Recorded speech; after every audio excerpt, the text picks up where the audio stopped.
I have a really bad feeling that some stuff's coming. Just like the Silicon Valley bank run was part of the Kabuki theater to make people afraid of banks. Well, why would you want to make people afraid of banks? Well, because they're going to give you a solution coming up pretty soon called the CBDC.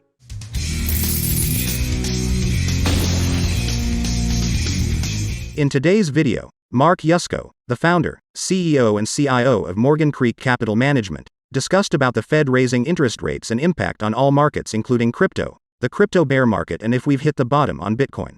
It's not the end. It's not the beginning of the end. It may perhaps be the end of the beginning, as Churchill famously said. So, look, I've talked about this period of time since the launch of Bitcoin. 09 to 15, kind of that first 6 years was the first they ignore you phase. It's like, yeah, a bunch of nerds and geeks playing with their magic internet money. Who cares? Then they laugh at you, right? So that was 16 to 21, kind of haha, bunch of nerds and geeks. Yeah, a couple billion here, billion there. Pretty soon you're talking real money. 2022 to now, and I think unfortunately until 2027-ish, whatever the number is the then they fight you phase.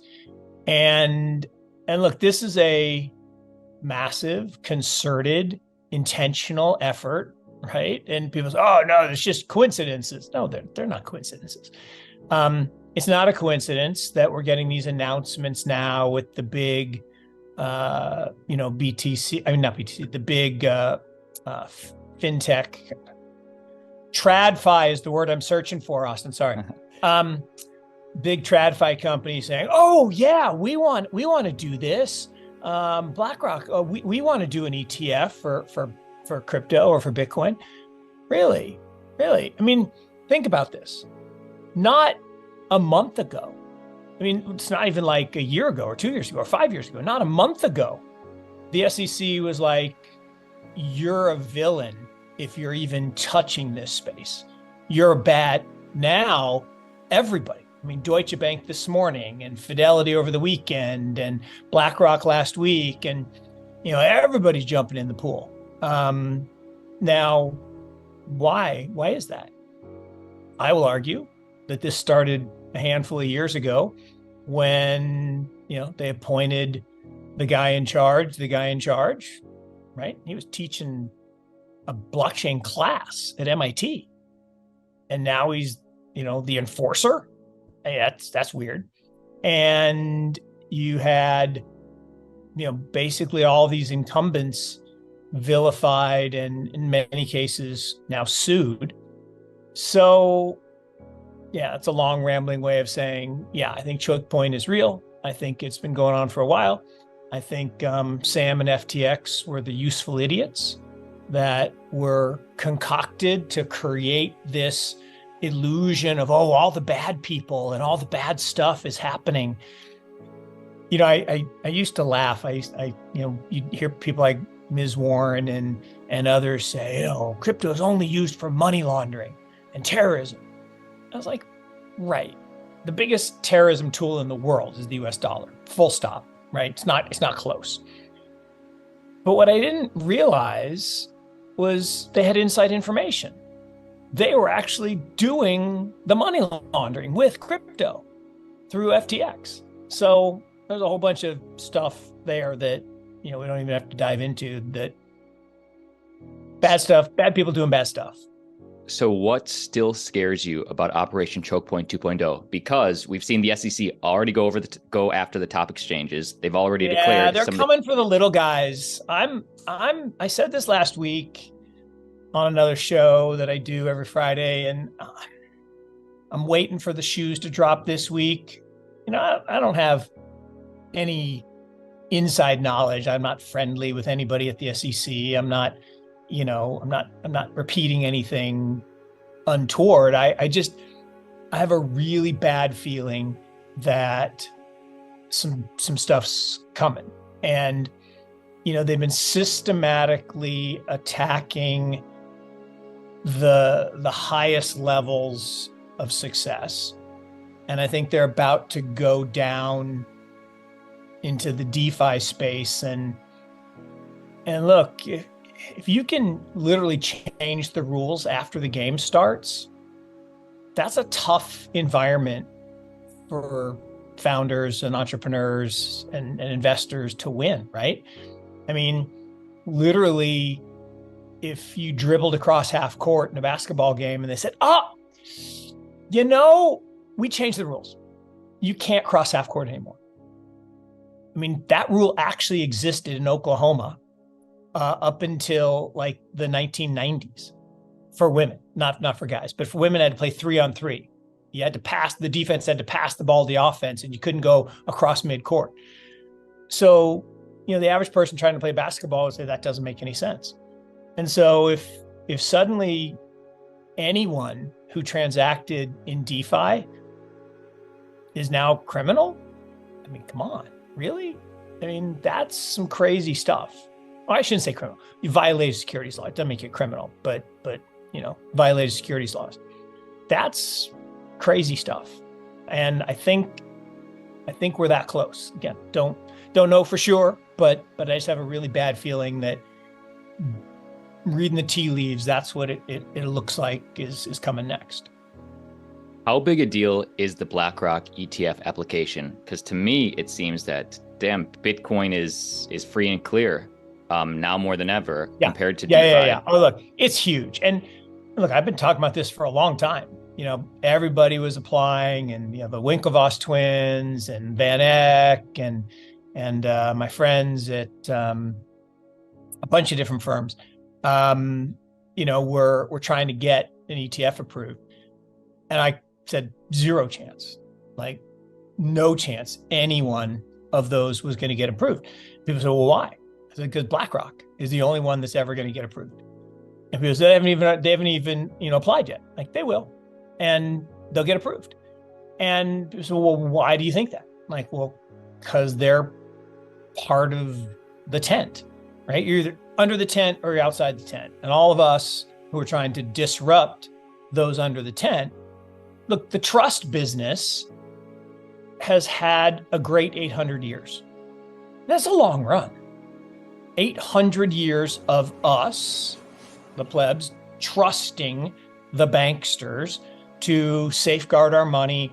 And we pay, this is a crazy stat, we pay globally $7 trillion with a T every year for banking, assurance, auditing, brokerage, all the trust industry, financial services, broadly speaking, 7 trill every year.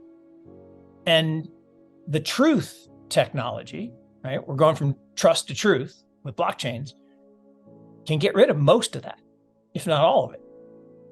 They don't like that, right? Because that's somebody's revenue. And those people are really powerful. They make the laws. It's the golden rule. He who has the gold makes the rules. So those under the tent are going to do everything they can to keep those outside the tent from getting inside. And if that means changing the rules so that they get to control it. Now, I actually got an interesting debate this morning with one of my partners, which is kind of interesting because I would consider him pretty far out there on the decentralization spectrum. And he's like, there's no decentralization anymore. It's gone. They've got control of all the on-ramps, the off-ramps. They can put you in jail, like, Andrew Tate, he was citing Andrew Tate. I'm like, well, look, you go to Romania, all bets are off. It's like that movie about the guy who was smuggling hashish in Turkey, right? You go into a foreign country and break some laws, you might get in trouble. But I don't think just for transacting in Bitcoin, you go to jail in the United States, at least yet. But they could pass that law too. So he was really down. And I was like, wow, I'd never seen that before. And I'm still of the belief that we can win. In fact, I believe we have won, right? If you're in this space, if you're pursuing this technology, the fourth part of the quote, right? After then they fight you is then you win, from Mandela, although Mandela didn't say it, somebody else said it for him.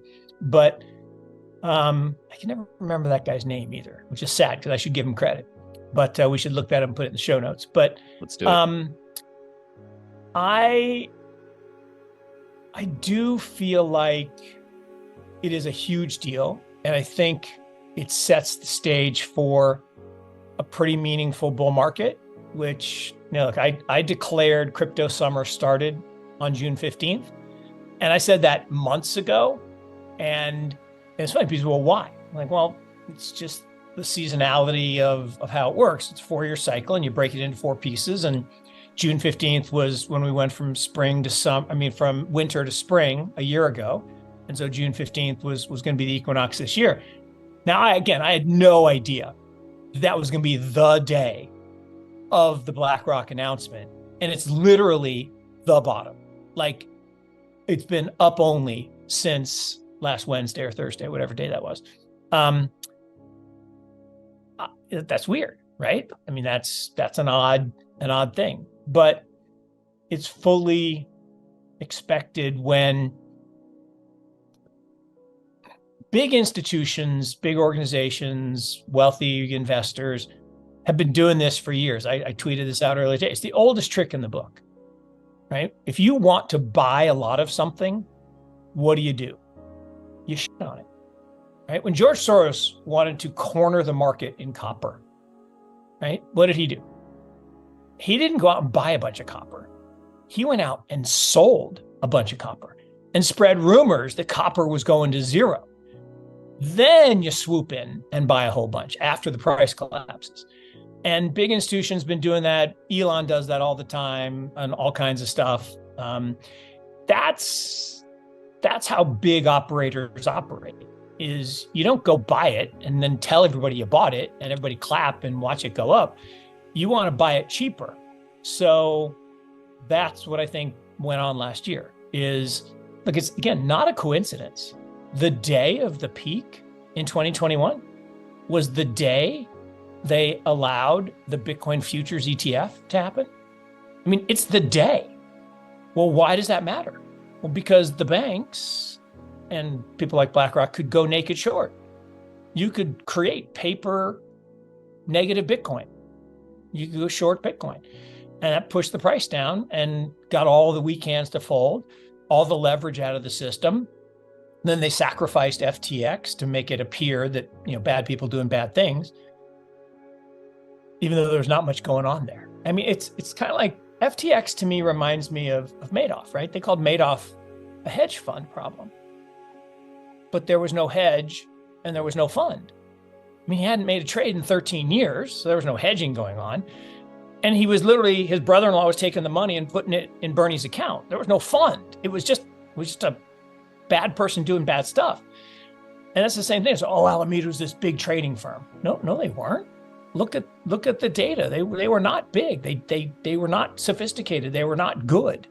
They lost their ass in Luna, which precipitated this whole thing. So I think it was part of the whole wrapping it all back to chokepoint. I think it was all part of the kabuki theater to make people afraid, just like the Silicon Valley bank run was part of the kabuki theater to make people afraid of banks. Well, why would you want to make people afraid of banks? Well, because they're going to give you a solution coming up pretty soon called the CBDC. And if people think that's a solution, you're just not paying attention, right? You should be very, very, very afraid of CBDCs.